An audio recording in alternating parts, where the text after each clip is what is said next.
On the 11th of March, Iranian Revolutionary Guard Corps, IRGC, Navy official Mohammad Akbarzad boldly declared that the Strait of Hormuz is now completely under Iran's control.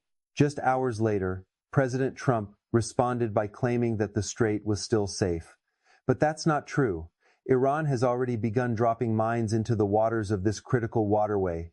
A few dozen mines have been laid so far, scattered across 4 miles of usable water. And that's the entire stretch through which a significant portion of the world's crude oil flows. But it doesn't stop there. Iran has also deployed explosive drone boats equipped with warheads ready to detonate on impact. Mines in the water and drone boats on the surface, 13 ships have already been hit, 6 crew members dead, with more attacks occurring as we speak. And yet, as of day 12 of Operation Epic Fury, the United States Navy has not escorted a single commercial vessel through the Strait of Hormuz. Not one. This is not just a simple disruption. The Strait of Hormuz is effectively shut down, and in the next few minutes, you'll see exactly what American media has been hiding from the world. I'll break down precisely how Iran has managed to shut down the world's most vital oil choke point. It's far worse than you think. Major shipping companies like Marque, CMAC, GM, and Haploid have already stopped sending their ships through this waterway. Even major Japanese carriers have ceased operations not because Iran told them to, but because no insurance company in the world will cover a vessel traveling through these dangerous waters. Protection and indemnity insurance has been formally withdrawn. On March 5th, Lloyd's of London warned that ship owners would remain hesitant to send their vessels through the strait, even with government-backed coverage. Without insurance, ships simply won't sail. It doesn't matter how many Navy vessels are in the Gulf. Before the conflict, 138 commercial ships transited the strait every 24 hours. Now, that number is close to 0. Hundreds of ships are sitting idle in the Gulf, and millions of barrels of crude oil are stranded. Oil prices have surged toward $120, with Brent crude up more than 20% since the conflict began. The situation has become dire. Iraq and Kuwait, who rely on this vital shipping route, have no alternative pipelines to move their oil. Their production is trapped. Gulf storage tanks are filling up, and when they reach capacity, producers will have no choice but to stop pumping. And remember, Iran has used less than 1% of its available mine stockpile to make all of this happen. So, let me show you exactly what is sitting in that water. Most people think Iran's mine threat is just cheap explosives tossed overboard from fishing boats. But the reality is far more sophisticated and deadly. Iran fields at least 5 different categories of mines, each more lethal than the last. Some are simple, like the Sodaf 01 and M8 basic contact mines that date back to World War I. They cost around $1,500 each, float on the water, and detonate on contact. But that's just the beginning. Then there are the MDM-6 mines, designed by Russia, which are bottom influence mines. These mines sit on the seafloor and are triggered by a ship's magnetic, acoustic, or pressure signature. Iran possesses around 600 of these mines. Even more advanced is the MDM-3, a variant of the MDM-6, which can be dropped from aircraft. But the most dangerous weapon in Iran's arsenal is the Chinese-manufactured EM-52, a rocket-propelled mine. It rests on the ocean floor and, when a ship passes overhead, fires a rocket carrying a 600-pound warhead. These mines can be deployed in waters up to 600 feet deep. Iran also produces its own versions of acoustic mines, free-floating mines, and remote-controlled mines built with Chinese technical assistance. The country's mine stockpile is a formidable, multinational threat, 5 generations of mine technology from 4 different countries. Despite over 12 days of airstrikes, these stockpiles remain largely untouched. The cost math behind these weapons is staggering. A contact mine costs $1,500. But the cost to target a supertanker, which could be worth $150 million, or an Arleigh Burke-class destroyer, which is worth $1.8 billion, is just a fraction of that cost. The return on investment is extraordinary. And remember, naval mines have caused 77% of all American warship casualties since 1950. In 1988, one Iranian mine nearly sank the USS Samuel B. Roberts, injuring 10 sailors. In response, President Reagan sank 3 Iranian warships. But Reagan had something the USM Navy doesn't have today: dedicated minesweepers deployed in the Gulf. That distinction matters a lot right now. But it gets worse. On around March 2nd, Iran crossed a new threshold. An explosive-laden unmanned surface vessel, essentially a kamikaze drone boat, struck the oil tanker MD Vam around 52 nautical miles off Muscat. Oman's Maritime Security Center confirmed the attack. This was Iran's first verified use of a maritime drone boat in combat. Now, drone boats are no longer just a theory, they are deployed in real combat situations. And they work. This technology was pioneered by Iran and its allies, including the Houthis, who used drone boats in the Red Sea campaign in 2024. Ukraine also proved the concept against Russia's Black Sea fleet.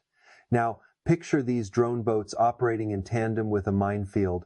Mines slow down ships and force them to follow predictable routes. Slow-moving ships become easy targets for fast-moving drone boats.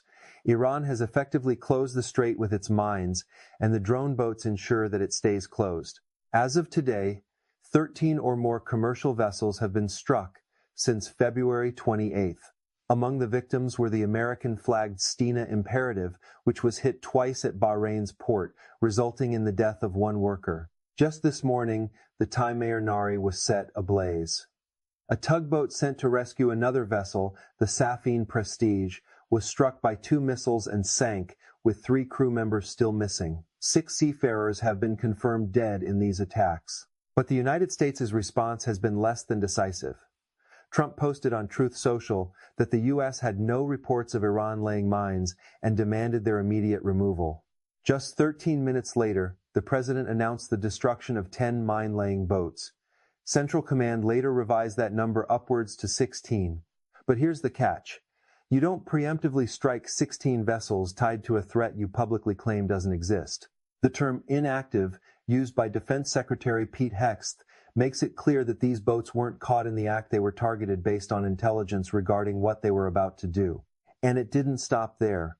Energy Secretary Chris Wright posted on social media that the U.S. Navy had successfully escorted an oil tanker through the strait. The White House later contradicted him, confirming that no such escort had taken place. Wright deleted the post, but not before it caused crude prices to drop nearly $10. Billions of dollars shifted in a matter of hours due to a single incorrect statement. This is not just a matter of misinformation, it's a massive financial and strategic blunder. The global energy market is reacting in real time to statements that the administration itself can't keep straight. The U.S. Navy destroyed 16 mine-laying boats, but Iran's underground infrastructure remains untouched. This week, Iranian state media rebroadcast footage showing massive underground tunnel complexes carved into the Iranian coastline. These tunnels, belonging to the IRGC's naval division, are packed with fast attack boats, anti-ship missiles, and naval mines. These assets are stored hundreds of meters beneath the rock, shielded from airstrikes and satellite surveillance. The timing of this broadcast is no coincidence. It's a message to the U.S. and its allies that every surface asset they've destroyed is replaceable. Iran has built these underground facilities over decades as part of a swarm warfare doctrine in the Strait of Hormuz. The question now is, how can the U.S. respond when it's clear that Iran's most potent capabilities are hidden deep underground? The U.S. Navy's response to this threat is limited. The U.S. decommissioned its last 4 dedicated minesweepers in the Persian Gulf in September 2025. There are no specialized mine countermeasure vessels deployed anywhere in the region. The Navy's combat ships are equipped with mine clearance modules, but Naval News reports that these systems are not fully operational yet. If these ships attempt to sweep mines in the Strait of Hormuz, they'll be under fire from both mines and drone boats, not to mention shore batteries and missiles. Former CIA Director General David Petraeus acknowledged this challenge, noting that the variety of mine types Iran possesses compounds the difficulty of countering the threat. And he's right, this is a serious, multifaceted problem. Retired French Vice Admiral Pascal Aussour, speaking to the Associated Press, stated that sending warships or civilian vessels into the strait under current conditions would be suicidal. Joint Chiefs Chairman General Dan Kane has said that the military is assessing its options, but so far, no real solution has emerged. Defense Secretary Hex insists that Iran's navy is combat ineffective, yet Iran continues to launch attacks against commercial vessels daily. The strait remains shut, and here's where the situation takes a darker turn. Iran has explicitly threatened ships linked to the US, Israel, and their allies, while China has pressured Iran for safe passage for certain cargoes. Some Chinese and Iranian-linked voyages have continued, but that's not the same as a verified corridor open to international shipping. For most insured commercial shipping, the Strait of Hormuz is effectively closed. The American plan to keep the strait open has failed. For the past 12 days, it has been functionally shut. The plan to eliminate Iran's naval threat is in shambles. The Navy has destroyed 16 mine layers, but Iran's underground infrastructure, including tunnels and hundreds of boats, remains intact. The plan to escort tankers? Not a single escort has been carried out. The cabinet secretary who claimed otherwise deleted his post. The plan was to use insurance guarantees to keep shipping moving, but Lloyd's has made it clear that this won't be enough. The plan to render Iran's navy combat ineffective has failed. The IRGC is attacking ships daily. Even Iran's narrative is unraveling. The IRGC declared total control of the strait, but it cannot verify its most dramatic claim. Iran announced it struck the USS Abraham Lincoln with naval drones, forcing it to retreat over 1,000 kilometers. But no independent sources have confirmed this, and no damage imagery exists. If a carrier had been hit, it would have been the most significant naval event since World War II, and yet no one outside of Iran can verify it. Iran has also rejected ceasefire proposals from China, France, and Russia. The country's foreign ministry spokesman laid down 2 conditions for peace: that aggression will never recur, and that the USFAT and its allies fully accept responsibility. These conditions are not something the adversary is likely to accept. This isn't a path to peace, it's a commitment to continuing the conflict. The IRGC's philosophy is simple: security for all, or insecurity for all. The mines, the drone boats, the tunnels, everything stems from one key calculation. If Iran's security is threatened, it will ensure that security is broken for everyone else in the region. And right now, that calculation has shut down the most important oil choke point on the planet. Iran has repeatedly turned down ceasefire requests from China, France, and Russia.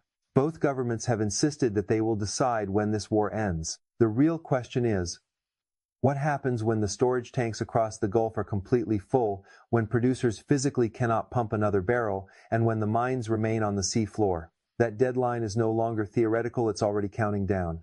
Thanks for watching. Let me know your thoughts in the comments below. Who do you think is winning the war? Do you think it's getting out of hand? Please like, share, and subscribe if you want to stay updated.